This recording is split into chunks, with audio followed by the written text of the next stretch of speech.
Indian overseas bank scheme पे रखिएगा। यहाँ पर नंबर्स आए और इन नंबर्स पे इंटरेक्शन का बातचीत करने के लिए हमारे साथ Ajay Kumar Shrivastava MD and CEO Indian overseas bank के जुड़ चुके हैं।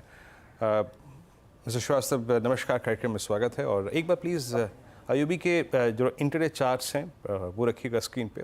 थोड़ा प्राइस परफॉर्मेंस को देखते हैं ड्यूरिंग द डे। और नेट इंटरेस्ट इनकम इनकी करीब 21% बढ़कर करीब 2763 करोड़ रुपए रही वर्सेस 2276 करोड़ रुपए। पैट इनका 808 करोड़ रुपए रहा। Sir, thanks very much for joining us. बहुत बहुत शुक्रिया आप इस कार्यक्रम में जुड़े। सबसे पहले बताइए सर, मैं आई थिंक मुझे जो इन नंबर्स में अभी मैं पढ़ ही रहा था रिपोर्ट, आपका कासा इस क्वार्टर में रहा है करीब 1.2 लाख CR, यानी करीब 1.25 लाख करोड़ के आसपास। एग्जैक्टली सर ये सीक्वेंशली कितना जंप है, क्योंकि YOY बेसिस पे आई थिंक वर्सेस 1.16 लाख, ये इट्स 1.25। सीक्वेंशली कितना जंप हुआ सर ये?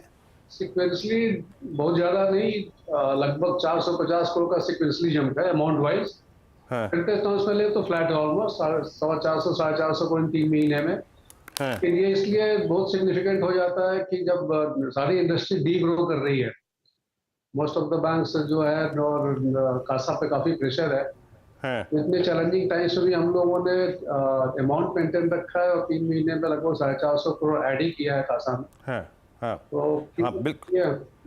मैं श्रीवास्तव साहब, एग्जैक्टली मैंने इस डिस्कशन को इसी पॉइंट से इसलिए शुरू करा क्योंकि अब तक हमने जितने नंबर्स देखे, चाहे वो निजी बैंक हो चाहे वो सरकारी बैंक हो, कासा के लिए के सब स्ट्रगल कर रहे हैं। और I think on CASA front ये क्वार्टर बहुत स्ट्रॉन्ग रहा आपका। और क्या लग रहा है सर, आई मीन आने वाले कुछ क्वार्टर्स के लिए आप क्या ट्रेजेक्ट्री मेंटेन करेंगे कासा के लिए, क्योंकि NIMs को पुश यहाँ से ही सब्सटेंशियल मिलता है। क्या ट्रेजेक्ट्री देख रहे हैं आप? जो डिपॉजिट मोबिलाइजेशन वाला जो पार्ट है, डिपॉजिट का पार्ट, उसमें कासा नंबर 1 पे आता है। और कासा के लिए हम लोगों ने अभी से नहीं, पिछले साल से ही हम लोगों ने ये समझ लिया था मार्केट को कि आगे जैसे जैसे बढ़ते जाएंगे कासा पे पता रहेगा। और इसमें स्ट्रेटजी बना के इस तरीके से काम करना पड़ेगा कि कासा का ग्रोथ होता रहेगा। हमने पिछले साल से शुरू कर दिया था। और जो एक की जो स्ट्रेटजी का प्लान था वो ये था कि नए कस्टमर को सारे ऑनबोर्ड करने उन्हें डेली बेसिस। 3200 ब्रांचें हैं देश भर में, तो हर ब्रांच को हम लोगों ने मॉनिटर किया, टारगेट दिए। और पिछले साल फाइनेंशियल ईयर में हम लोगों ने 25 लाख नए कासा कस्टमर्स ऑनबोर्ड किए। वजह से हमें आज की डेट में भी लगभग 9000 करोड़ से ज्यादा बैलेंस उन अकाउंट्स में है आज की डेट में। अरे नहीं यार। ओके, अच्छा सर, NIMs की ट्रेजेक्ट्री क्या देख रहे हैं अब? आपके पास आपका कासा हेल्दी है, इसमें कोई ड्रॉप नहीं हुआ है। जिस प्रकार की डिपॉजिट ग्रोथ है या फिर डिपॉजिट्स को ग्रो करने के लिए जो कॉस्ट आपको पे करनी पड़ रही है, एनवायरनमेंट काफ़ी कम्पिटिटिव है। NIMs इस क्वार्टर के और अगले कुछ क्वार्टर्स के लिए आप क्या मानते हैं, किस ट्रेजेक्ट्री में रहेंगे? देखिए, NIM पे प्रेशर रहने वाला आगे, और इसीलिए हमने कासा पे ज़्यादा फोकस किया है। हमारा जून क्वार्टर का जो NIM था वो 3.06 था, और हमारा जो प्लान है इस पूरे साल हम लोग अराउंड 3.10 ये मेंटेन करने की कोशिश करेंगे, और कॉन्फिडेंट हैं कि हम लोग मेंटेन कर पाएंगे। ओके सर, डिपॉजिट ग्रोथ क्या देख रहे हैं आप आगे जाके? और मतलब और दूसरी तरफ जो आपका क्रेडिट ऑफटेक है उसमें रेस्ट ऑफ द फिस्कल के लिए क्या ग्रोथ देख रहे हैं आप? हाँ, मैं वहाँ से शुरू करूँगा। अगर आप ईयर ऑन ईयर देखें पिछले जून से इस जून में, तो हमारा जो क्रेडिट ग्रोथ था वो लगभग 20% का है, और डिपॉजिट ग्रोथ 13% का है। तो लैग, वो डिपॉजिट ग्रोथ और क्रेडिट ग्रोथ में लैग है। हम लोगों ने इस साल जो प्लानिंग की है, हमारा फोकस ज़्यादा डिपॉजिट मोबिलाइजेशन पे रहने वाला है। तो लगभग 11% के आसपास हम लोगों का प्लान है, क्योंकि 13% हमने ग्रो किया हुआ है।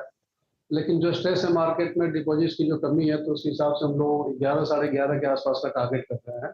और क्रेडिट ग्रोथ जो है लगभग 12% का हम लोग टारगेट करते हैं इस साल करने का। ओके, और चलिए सर, बहुत बहुत शुक्रिया मिस्टर श्रीवास्तव, आप इस कार्यक्रम में शामिल हुए। आई थिंक की हाईलाइट्स इस क्वार्टर की आपकी कासा रही।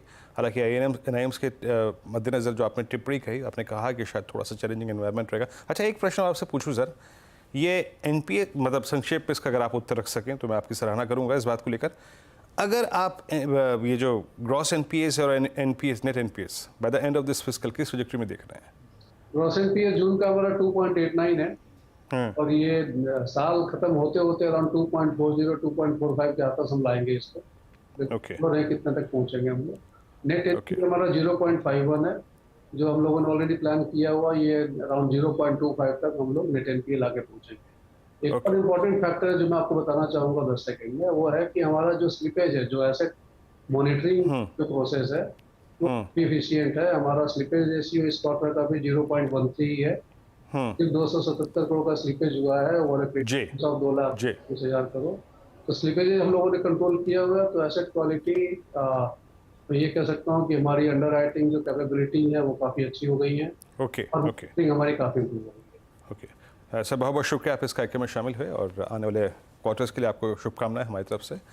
इस बीच जरा बजाज फिनसर्व के नंबर्स लिखाइए आपकी स्क्रीन पे। करीब करीब मुनाफा करीब 10% बढ़ा है, आय करीब 35% बढ़ी है। जरा फिगर्स को और बड़े में जरा मैं एक बार लेता हूँ।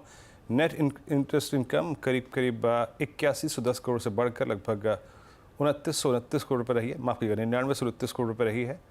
30 जून तक इनका AUM करीब 12,053 करोड़ रुपए का रहा। हालांकि स्टॉक इस आई थिंक नंबर्स के बाद एक टिक बाय टिक में शायद थोड़ा सा अगर आप देखें तो यहाँ पर रिकवर हो रहा है और मुनाफा करीब 1943 करोड़ रुपए रहा, जबकि से बढ़कर माफ़ कीजिएगा 2143 करोड़ रुपए रहा और आय करीब 23,280 करोड़ से बढ़कर यहाँ पे करीब करीब 31,480 करोड़ रुपए रही है।